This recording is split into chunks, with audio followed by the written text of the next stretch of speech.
Hi everyone, welcome back to the channel. Today in another episode of the Honest Reviews, we will diving into something a little bit different but very exciting. We will talk about the Jakemy Ultrasonic Cutter I kickstarted a while ago. This tool arrived a few weeks ago. I have used it for different materials, so I hope I can give you an honest review, also with the pros and cons. We'll look at it, how it performs, what's good and where it might fall short, and whether it's worth adding to your toolkit, as you can buy it regularly already with a little bit more challenging ordering from Europe. First of all, we will dive into the first impression, do some partly unboxing. I will talk about the specs and the features. Then we will do some testing afterwards and have a pro, cons and review. So let's get started. So the general Kickstarter last year consisted of this general basic function, of this basic tool. The working mechanisms of an ultrasonic cutter are based on, of course, ultrasonic vibrations to a certain frequency, which should enable precise cutting through the high frequency oscillations of the blade. You won't see this at the blade, so we'll talk about this later, but the blade will not wobble or move. You won't see that.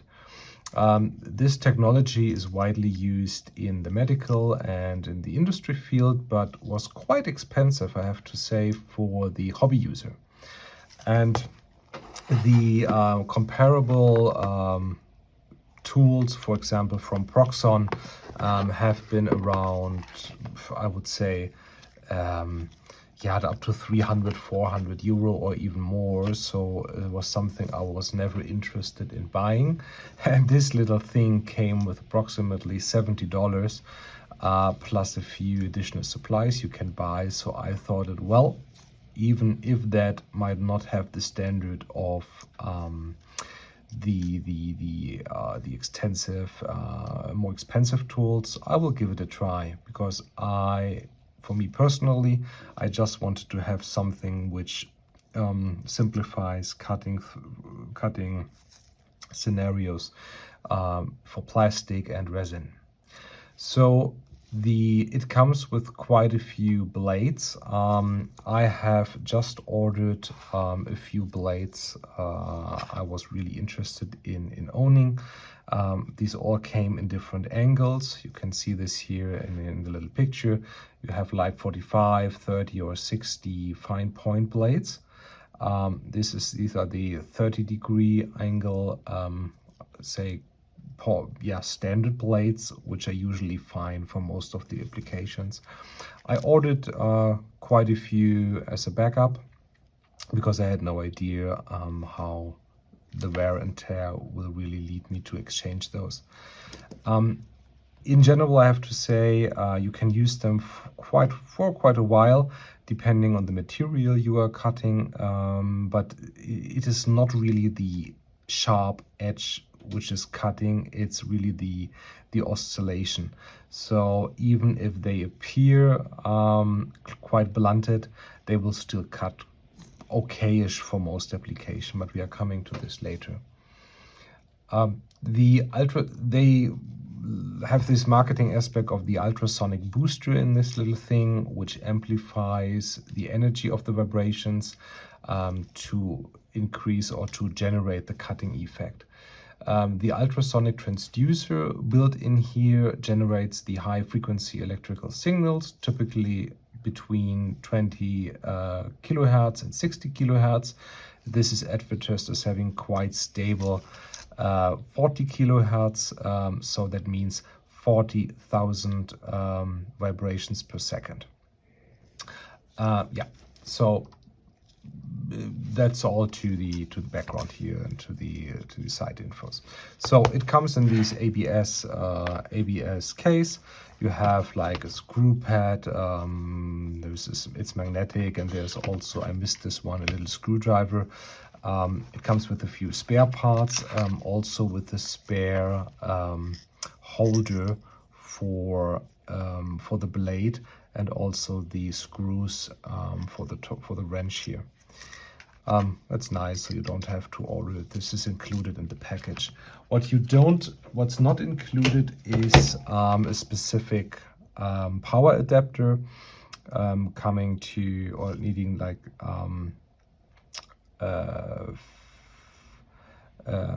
having the required 15 voltage output. So you need the specific requested output to really use it on the fly, or to charge it. A normal 3.2 or 3.5 ampere power adapter won't work, so you need something with more power. On the Pro side, you can still use like battery packs, as long as they provide the necessary voltage. It has an inbuilt cooling system and a thermal vent. This thing will get quite hot, and after a while it shuts down, indicated with a circle here. Maybe we can trigger this, I don't know, we'll see later. And it has to cool down for 1 to 3 minutes. So working continuously for hours won't work, but for a few minutes you can definitely work with that, and usually that's okay. And to put it on the side for a moment and let it cool down is okay. So in the Kickstarter you got quite a complete package. Of course you can buy all the blades directly. I have to say this also has a grinding option, but I have not kickstarted the grinding option. So the grind set is not included in this review. I'm really focusing on the cutting. So you get this little thingy. You have here in the top part the wrench for the blade, which I think is a nice way to store it. Feels a little bit cheap, I have to say, but does a job, so I would not really complain about it. And you have to unlock it here, turn it to free the blade itself. I have quite large hands, and I can work with this quite well, but I have to say from the dimensions, although I know that they have to squeeze everything in one tool, it's not the most comfortable tool working with, but it's okay. What I personally don't like, when I'm holding it, and you have to, in certain modes, press this little button here, you are blocking with your thumb the vent on this side. The other one is quite free. I don't know, it might have been better to put it below here, but I think this is a design question. So of course you can put your hand somewhere else in the thumb, but you see if you go down it would work, but then you are covering this side. So I think that's not really optimal, but maybe yeah, due to design and the heat source directly here, I think it would have been better to put this below here. You have to really tighten the screw here. It's extremely stable. There's no chance that you can take it off. Exchange of blades is easy and simple. I think there will be quite wear and tear here on the screw, but you have 2 replacements, so at least for a while it should hold. The thing has 3 modes besides off. It has a low, a high, and an auto function. The low function has a lower frequency. High, of course, has a higher frequency. If you want to cut through harder material, you go for high. If you want to go for softer, more brittle and delicate material, you go for low. Or you can go for auto, which will automatically keep this one on all the time. So this is if you want an extensive work and have to cut longer and you don't want to press all the time the button here. You have to use it with the cable bound version. You cannot really use it without. I think to build an accumulator, your battery in here would bloat this up, so you have to work like this, which is okay. it shows you the settings, 1, 2, 3 in auto, and of course off. If I go on auto, it will show this with this blue light. And there's also a nice a few LEDs built in, so you can even work when it's quite dark. If I go to another setting, it shuts off, and only if I press this one, it turns green, which means it's on. And again, you won't see a vibration. The blade is still, so you have to be careful, even more careful when it's on and cutting yourself. You will cut yourself extremely fast, so you have to be really careful. Yeah, this reminds me about Battletech or old Shadowrun, and even Warhammer 40k, of course, when they talk about vibro blades. It comes quite close. So, of course, these are all the technical features. The casing is nice. The haptic is good, I have to say. Besides this sheep thing here at the end, the end caps. But overall, this material and the Titan casing they describe, it's really nice. But again, with smaller hands, could be challenging. So, cutting. I made the decision to bring a few materials and a few examples of our regular, of the stuff we regular do cut, and I will simply show you what it does. So, for comparison purpose, I brought an X-Acto knife with a new blade of some high quality blades.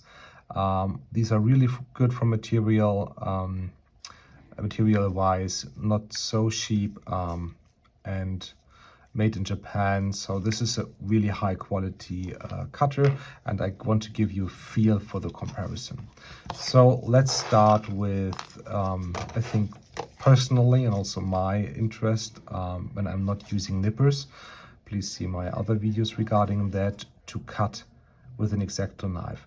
So I'm not doing this anymore. I'm always use nippers, but some people do, and I want to show you how it works.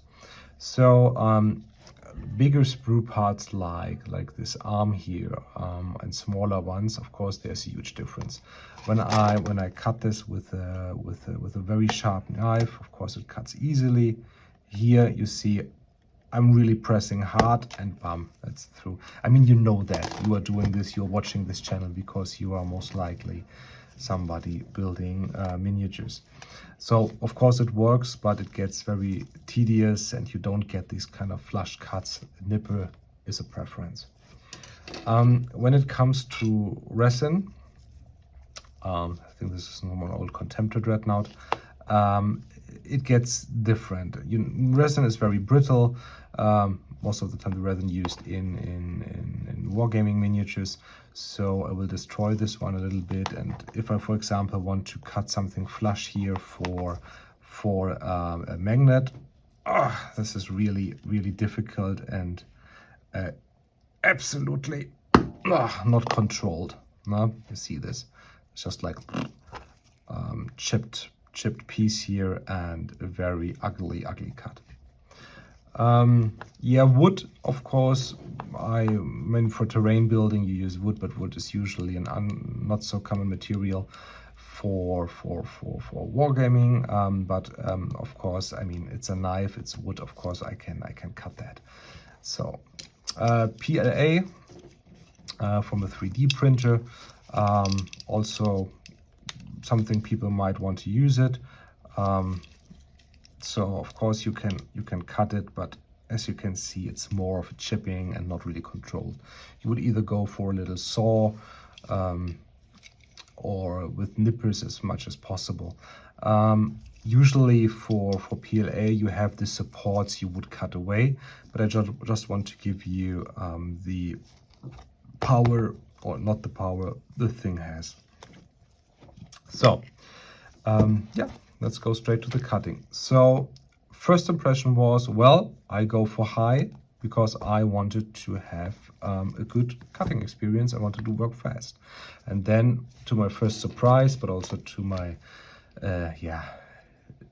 being a little bit naive here, I made the mistake that I made the mistake to forget that 40,000 vibrations per second are not only generating heat in here, but of course on the contact surface of the blade. You have to be careful. This will get really hot, so don't touch the blade when you have used it for a while. And I want to show you the issue here. And I will start here on the thick outer frame. So I have high, I press high, and I apply pressure. And as you can see, bam, cut. That is nice. That is very nice. But I hope you can see it. It melts the plastic, of course. And that is my problem. And for me personally, the main issue here. I work in high now, so I start, but if I make a little break in the cutting process, I will show you this here. It creates, of course, these melting edges. And if I have this on a part of the model, I can show you this. I can show you this here.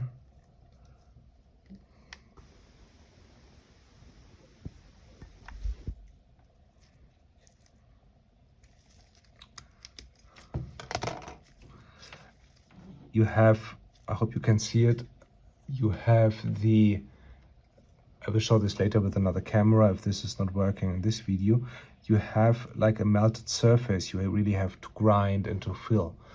And that is a problem. So the high setting won't work for very temperature affected materials. So let's see if the low setting will do the job. So again, I will try to cut this part here from the arm. I cut this one, I cut this one, and I cut this one. So you have a clean cut here on the arm. You have quite a clean cut here on the lower part of the magazine, and a similar cut if I would use nippers on the top of the shuriken pistol. So with settings in low and constant cutting motion, you can cut without melting the plastic. Although I personally feel a little bit, anxious about it, because I do not want to spend so much time and filling gaps or trying to work on the model, especially if I have very delicate models like these Eldari ones here.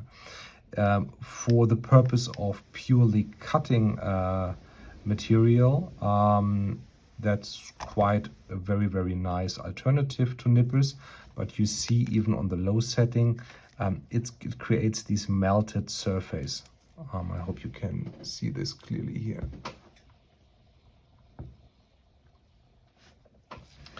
So for plastic and thermal affected materials, this could be a little bit critical. Let's come back to resin. How is cutting resin? I start with the settings in low, and I will try to cut this part of the foot off right now. So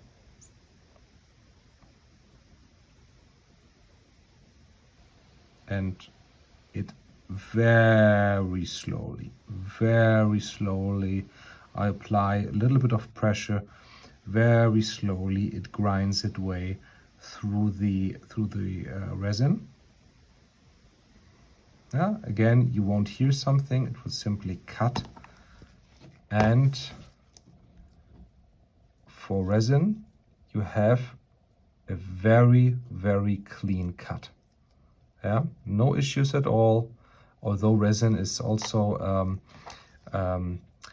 under temperature, I mean this normal resin we usually work with, it starts to get soft, but it does not automatically shrink or expand or melts. That is the difference. So for resin, definitely a preference. This was on low setting. Now I will go on high setting. and I will try to cut again.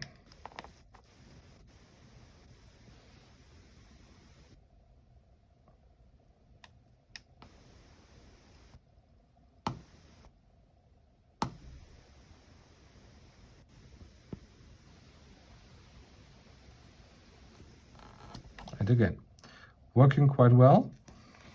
As you can see, the temperature will deform it, so you have to be careful what you want to do. But the advantage for me is, and especially if you are not using, let's call it resin from reliable sources, you have the issue that with sawing and grinding you will create a lot of dust, which is affecting your health.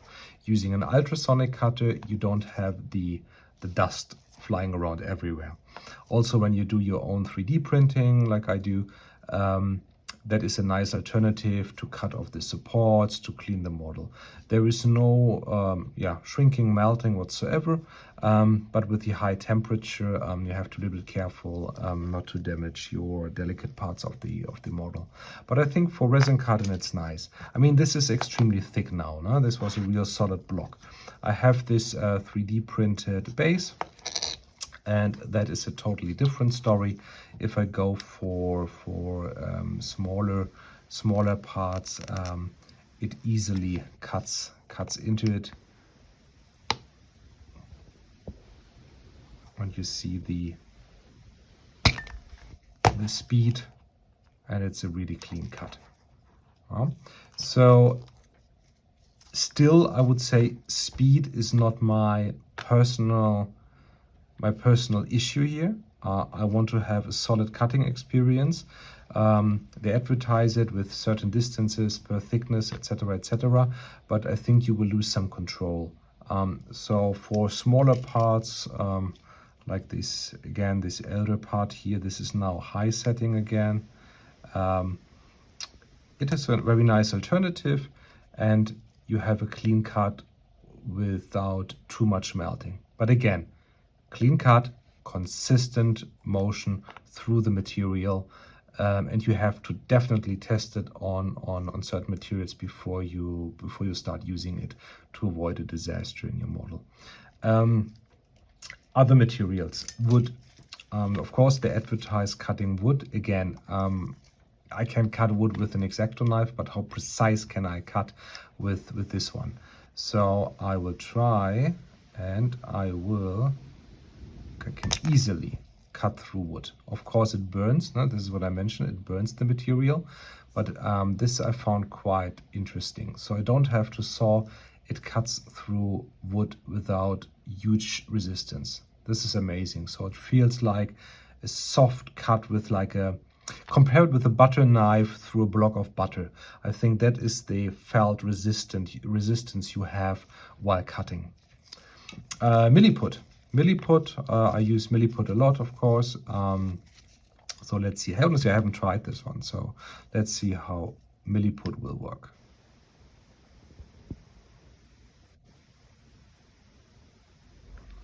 This is really, I have to add quite a lot of pressure, I have to say. It cuts into it, but this is fairly resistant. So let's see if this is working well. I'm not so convinced, but yeah, why not? Why not?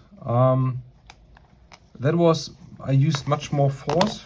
I will try to compare it with the real knife. Yeah, it's definitely different. Again, I haven't used it for milliput. Yeah, this won't work at all. So yes, for milliput will work as well, but again, I think anything thicker than that will really need some time and some repetitions to cut through. PLA is also also an issue with of course, with the way 3D printing is working. So let's see if on low setting it will cut without melting too much. Okay, on low, well, that is extremely difficult to cut through. So I will go for high. Yeah, works, but here you see the issue. It starts to melt.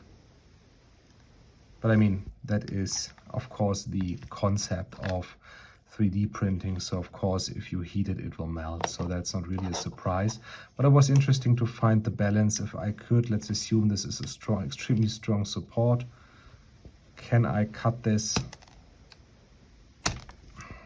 Yeah, you could. You could cut this.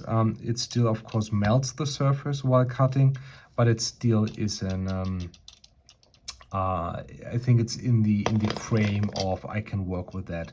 To cut through really solid blocks, that could be difficult.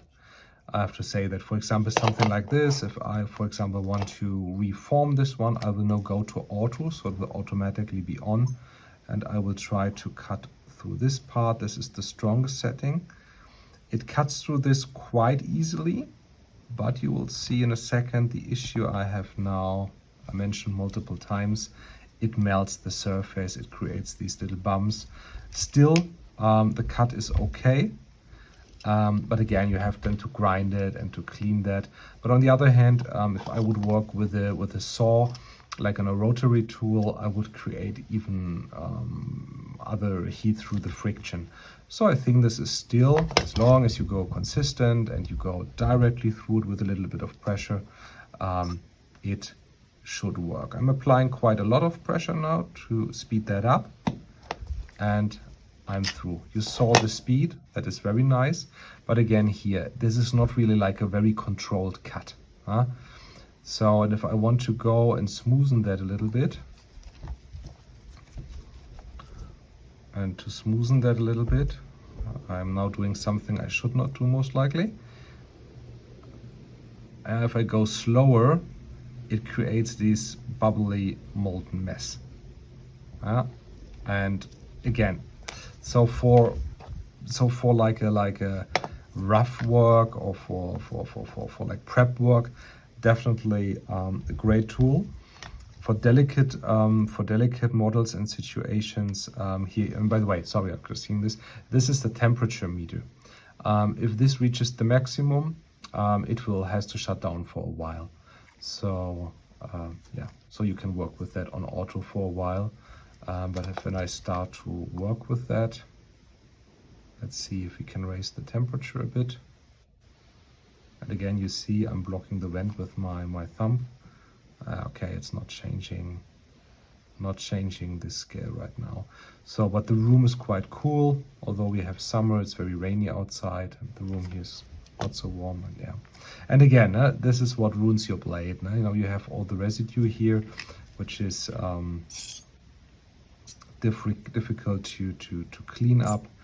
You can do this and scrape this off a little bit, but it's a nice test to hear the ultrasound, the oscillations. I hope you can hear this very unpleasant.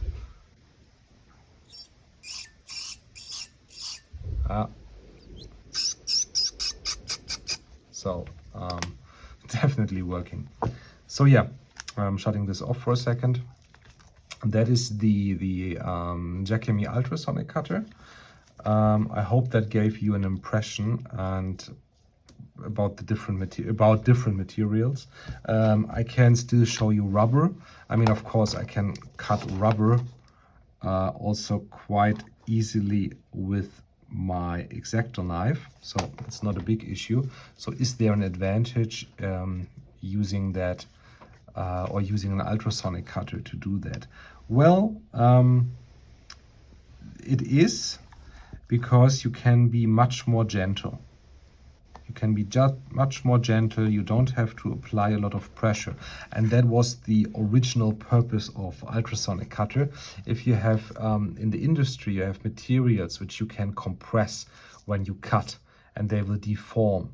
So they needed something which cuts without deforming the material itself.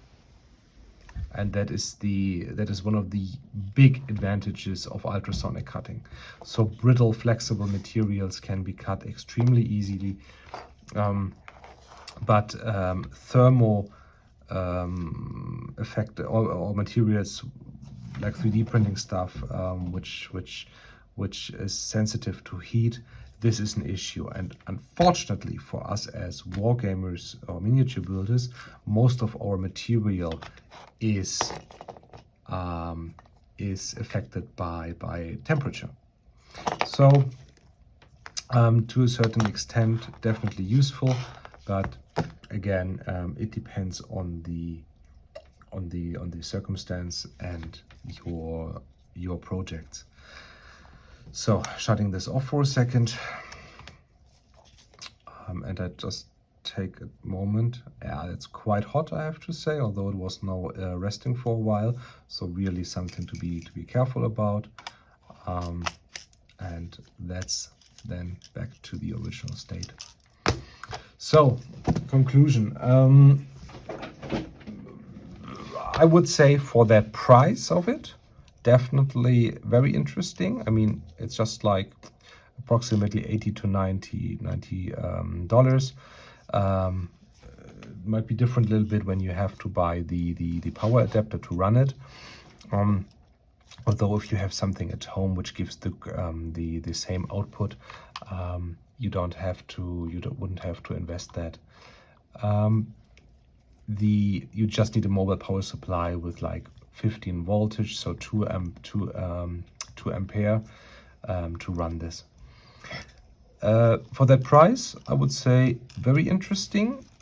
Will I use it, or am I using it a lot? No.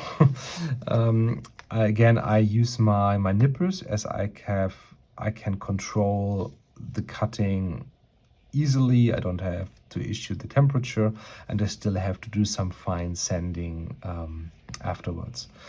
Are there situations where am I using it? Yes, for example, terrain building.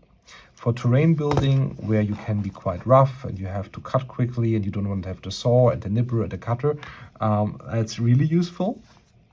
And my personally winner is working with resin. First of all, again, health issues, so you're not producing a lot of dust. And for example, if you buy forge world stuff like this, you have always, not always, but you have a lot of very bad mold, you have bubbles and you have little edges and everything, which is really a pain to grind away. And you have the possibility to really go into the smallest parts of such a model and to remove carefully all the residues, all the parts and the bits you don't want to have. So as a miniature painter, resin, definitely thumbs up. Everything else to an extent. So I hope this video helped you a little bit to make your own decision about should I buy an ultrasonic cutter. And yes, I would love to see your comments and your feedback if you are using other products and other companies, and especially can compare maybe a cheap one with a very high expensive one, where I had not the chance to do that right now, as I always think that it has to be in a certain range of investment and outcome. For me personally, I do not see a huge benefit at the moment investing 400 euro for the way I deal with things in a more expensive ultrasonic cutter. I think I will use this for a while now, but I'm very interested to read your comments about it. So thank you very much.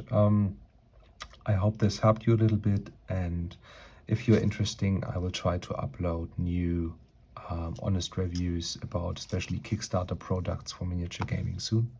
Thank you.